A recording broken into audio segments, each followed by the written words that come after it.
Good morning, you guys, and welcome to Mr. and Mrs. Social Studies.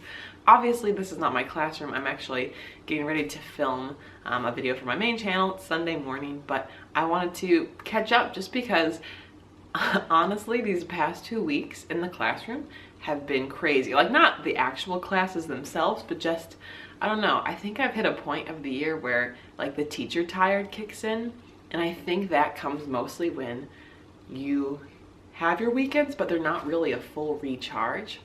This house hunting thing, it's very fun, but it's also pretty exhausting, and I'm definitely feeling a lot of that. And that was several hours yesterday. It's going to be probably about 6 or 7 hours today, later in the day.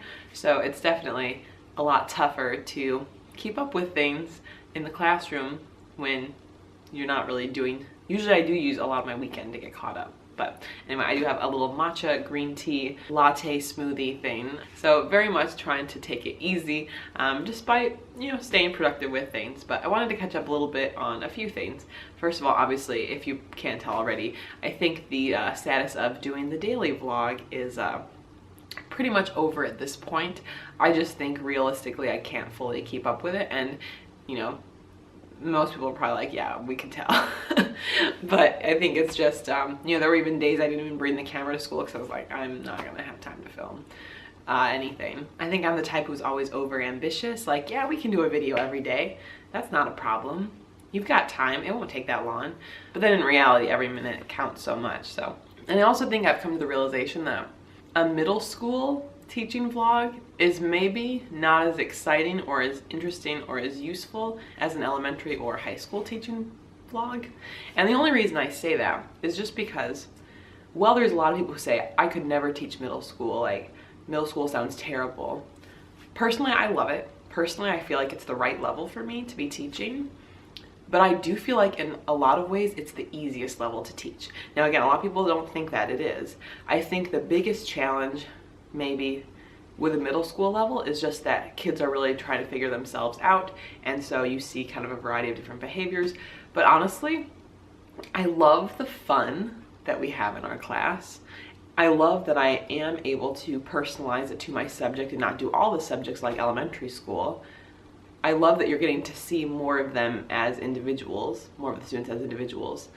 I love that you are able to challenge them with different cool activities.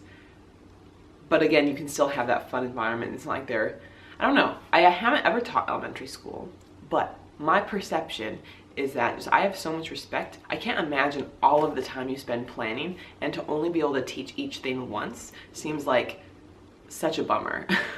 I mean, I do think it must be really cool to have the same group of students and like build that deep of a relationship during the year, because when I've got 117 students this year, actually 118, got a new student last week, 118 students, I really can't give each student that much time. I'd love to spend more time with most students, but that's just kind of, I've got the time I do. To be able to spend it with 30 kids your whole year, I mean, I'm sure if you have a rougher group, then that's a lot of time. But I don't know. So I think from that perspective, I think that'd be really cool. But again, I have so much respect for elementary teachers with all the planning that they do. From a high school perspective, I think you also often have multiple different subjects you're teaching, but the level of rigor has to be a lot tougher. And so I feel like you spend a lot of, again, I don't know, because I've only taught high school Spanish, and that was 1 year in a very rural small district. I'd already taught the students for social studies in middle school, but I feel like at the high school level, there's a lot more pressure for a lot more rigorous of a curriculum, and that can be really demanding to plan too. And again, I don't know because I'm not actively teaching high school, but I feel like there's maybe less of a chance to do certain of the fun projects and more demand, especially in an AP class or something where it's like you lecturing. I don't know how much things have changed. I know for me, being predominantly like an AP student, or advanced level student in high school, it was a lot of lecture and very teacher-centered. Again, that was a few years ago, but not that long ago. I do think it would be nice to be able to maybe you influence students a bit more just because they're more at the stage in their life where they're about to be on their own. But I don't know. I think middle school is ultimately the place for me. And that long tangent aside, I think that there's less to talk about in terms of helpful planning information, because in about 1 minute I can wrap up what we're doing for the day, and half the time it just continues into the next day too. So, you know, there's just not as much to talk about compared to at the elementary level. In science, we're doing this. In math, we're doing this. In language arts, we're doing this. It's just, you've got much more time to work with each day with all these different subjects. I don't know, just my thoughts. But if you couldn't tell already, I think we're gonna phase out of the daily vlog. And I think I'll shoot for, you know, whatever ends up happening kind of a thing. Still at least probably 1 or 2 videos per week. Second, we did have parent-teacher conferences this week, and it went so well. I know I've talked about it, but I love my kids this year. They're really great, and it was so much fun to be able to share that with parents. Especially my favorite when the students do attend. I do really appreciate when students attend, and if they did, I gave them a little bit of extra credit. It wasn't anything much. My absolute favorite part is when the student, like when you start talking about all the positive things they're doing and they light up and they're so happy. There were especially a couple kids who were beaming, and they're kind of quiet or shy kids for the most part, and they were beaming, and it makes me so happy to see them light up like that. And you know, that's the thing. If I can share all the positive things their child is doing, you know, with their parents or guardians, like that's the best. So overall, I mean, for most of the conferences, it was just really positive. To be honest, I don't have many challenges this year in terms of behavior or academics. I've got fewer students failing than I ever have. I definitely have fewer behavior issues than last year, but also the behavior issues are more so a limited group of students, and it's just been multiple infractions.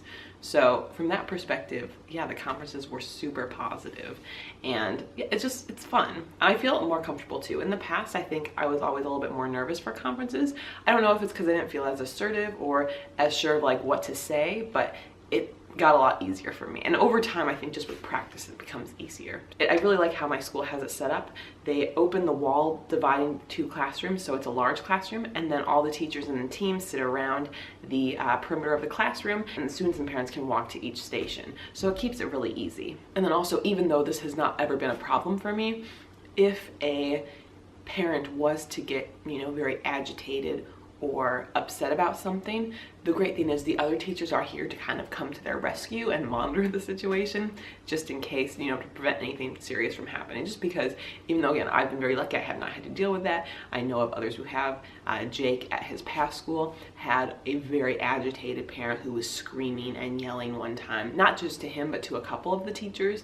And so just to prevent any of that kind of stuff from happening, it's nice to have everyone all together. And then I wanted to tell you guys a little bit about the grid method. The next video I do will be a full tour of kind of what it looks like, but I'm super excited. I had gone to a workshop at the start of this year about something called the grid method. It's a really easy way. Well, I shouldn't say easy, because it's taken a lot of work. I think my count by the end of like getting the first grid all set up is gonna be like 10 or 12 hours, but it takes extra work up front. But what it then enables is really easy differentiation of your class, and it allows students to focus more on mastery learning, which is also really cool. So I'm really enjoying it so far. It's been 1 week of doing it in my Spanish classes, and I really like it. Even though the grid is not fully done at the point I make this video, finishing it up will be a project for later today.